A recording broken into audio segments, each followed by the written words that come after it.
Like gaining a crazy amount of life but making someone else pay for it? Look no farther. Welcome to another game of Commander featuring myself playing Rosheen Meanderer, Jerry playing Arcanis the Omnipotent, Amanda playing Zedruu the Greathearted, and Carlos playing Alesha who smiles at death. Wait, if you recall last time I played with these guys, Jerry got killed very early on with a Master of Cruelty's Alesha combo by Carlos. Hopefully you'll get to see more of his deck at this time.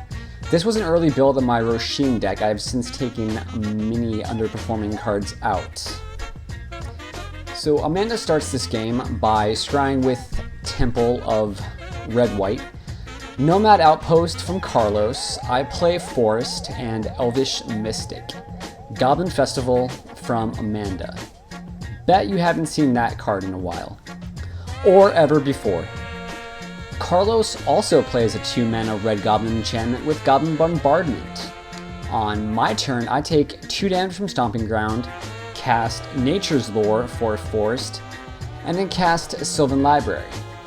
I am going to deal an inordinate amount of damage to myself this game. Let's say an excessive amount of damage to myself. Sapphire Medallion from Jerry, Paradox Haze from Amanda. She enchants herself, giving herself 2 upkeeps. Very useful with Zedruu. Carlos wastes no time and casts Alesha. I Sylvan on my turn and keep 1 extra card, paying 4 life. I consider blowing up Amanda's enchantments with my Stomp Howler, but instead decide to cast 3 visits, getting a Forest, and cast Rosheen. Monetary Siege from Jerry. He chooses dragons, making it harder to target his permanents or him. Amanda plays Homeward Path, which is an interesting card in the Zedruu deck, and then casts Zedruu. Carlos casts Sorin, Lord of Innistrad, and makes a vampire. I again Sylvan Library on my turn and again pay 4 life. I cast Green Sun Zenith for 8 and get Patron of the Orochi, and look at that, I'm the only one playing green. Nice. Jerry passes the turn. Amanda neglects to use Zedruu on her upkeep and casts Darksteel Ingot and plays Is It Boilerworks, bouncing a land. On his turn, Carlos minuses Sorin to get an emblem and casts Fiend Hunter. When it enters, he targets my Patron of the Orochi, and with the exile on the stack, sacks the Cleric to a Goblin Bombardment to deal 1 damage to Jerry. Carlos attacks Amanda for 4 with Alesha, and Jerry for 2 with his Vampire token. Carlos gains 2 from the lifelink. Guess who pays 4 life to draw an extra card on his draw step? Worried about Carlos's Alesha Fiend Hunter combo, I decide to wipe the board and take out Sorin at the same time with an Earthquake for 4, killing everything and redirecting the damage from Carlos to Sorin. Amanda, Jerry, and I take 4 damage. Carlos also sacked both of his creatures to deal me 2 damage. I then play a face-down creature. Jerry continues to miss land on his turn, which makes it all the more interesting when he personal tutors for a non-land Brainstorm. At the end of Jerry's turn, Amanda shoots Carlos for 1 with Gobfest 99, since he hasn't lost any life yet this game. Amanda loses the flip roll / wins because she gets to give away something. She gives the enchantment to Jerry. Amanda recasts the Minotaur Monk. Carlos also recasts his commander. On my turn, still thinking my life total is too high apparently, I again pay 4 life to draw an entire card. I Rampant Growth to finally get my second red source and then pass the turn.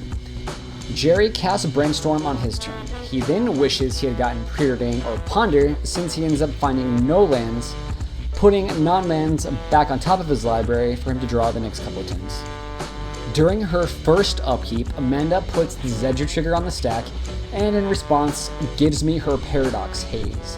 Amanda draws 2 cards and gains 2 life. She then goes to her second upkeep and gains 2 and draws 2 more cards. She then draws for the turn. She casts Venser's Journal, skipping her end of turn discard. Carlos attacks Amanda for 4 with his commander. Post-combat, he plays everyone's favorite Praetor, Shieldred Whispering One. I morph my creature at the end of Carlos's turn, revealing Hooded Hydra. On my upkeep, I sack the Hydra and make 5 1/1 snakes. I finally leave my life total alone this turn and cast Injuring Stomp Howler, shoot Amanda's Paradox Haze. No more second upkeeps for you. Jerry shoots one of my snakes with Goblin Festival at the end of my turn, but keeps the enchantment. Not drawing a land for a while, Jerry decides to cleverly impersonate Amanda's Venser's Journal, skipping his discard. Amanda sacks Zedruu on her upkeep to Shieldred, but draws 1 extra card and gains a total of 9 life from Zedruu and Journal triggers. Amanda casts Political Trickery on her turn, taking Jerry's Reliquary Tower and giving him an island. It's like Secret Santa, but in spring. On Carlos's upkeep, he returns Fiend Hunter to play, and then sacks it again with the trigger on the stack to exile Stomp Howler. Poor bastard never had a chance. Speaking of people never having a chance, Carlos casts Buried Alive, putting Archetype of Finality, Master of Cruelties, and Magus of the Moon to his yard. Carlos then attacks Amanda with Shieldred, and Jerry with Alesha, who leashes Master of Cruelties back into play, once again killing Jerry. What other channel do you get stuff like this? Seriously. Amanda takes 6 damage from Shieldred. Post-combat, Carlos casts Warname Aspirant for Raid. I play a land on my turn and then pass. Amanda gains 8 life on her turn. Amanda casts Corrupted Conscience on Carlos's only untapped creature, which Carlos sacks to hit me right in my snake. Amanda casts Dax Duplicant. In response, not wanting to have to worry about being put to 1 life this turn, Carlos sacks his Master of Cruelties to kill my second to last snake. Dak has to settle for being a copy of Shieldred. Darn. On his upkeep, Carlos sacks Shieldred to Amanda's Shieldred, and Shieldred's in Magus of the Moon. Carlos lands Rogue's Passage, which is always a scary land to watch out for, especially if you are at 16 life. Oh wait. Carlos casts Lingering Souls and flashes it back. He then attacks Amanda with Alesha and leashes in Master of Cruelties. Amanda blocks the Master with Shieldred so she doesn't go to 1 life and die to the bombardment. Shieldred dies and Amanda takes 4 more commander damage. At the end of the turn, I Starstorm for 7, which is precisely how much damage Carlos then deals to me by sacking his creatures to Goblin Bombardment. On my turn, I blow up the bombardment with Reclamation Sage and cast Rosheen. Amanda gains 6 life on her turn, going to 44, and then casts Illusions of Grandeur, going to 64. She then casts Donate to give Carlos her Illusions of Grandeur. I think Zedruu should be carrying a bag of gifts because it is Santa Claus. Amanda then casts Jinxed Choker. Amanda also gives the choker to Carlos and adding a counter to it. Carlos pays for illusions on his turn and takes 1 damage from the choker. He then casts Lightning Mauler and Return to Dust, exiling Choker and Amanda's Venser's Journal. On my turn, I cast Verdaloth the Ancient for 4, getting 4 Saprolings. I then attack Carlos for 2 with Reclamation Sage. Amanda casts Blatant Thievery, taking my commander and Carlos's Lightning Mauler. No hasty creatures for him next turn. Amanda also casts Luxodon Peacekeeper.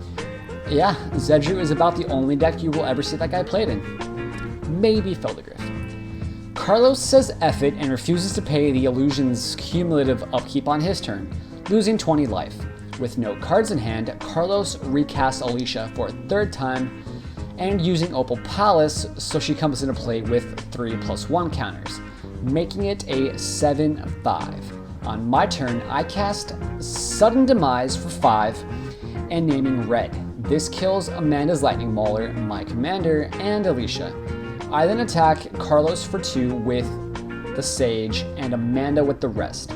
Amanda blocks a Saproling with her Peacekeeper and takes 10 damage from unblocked creatures.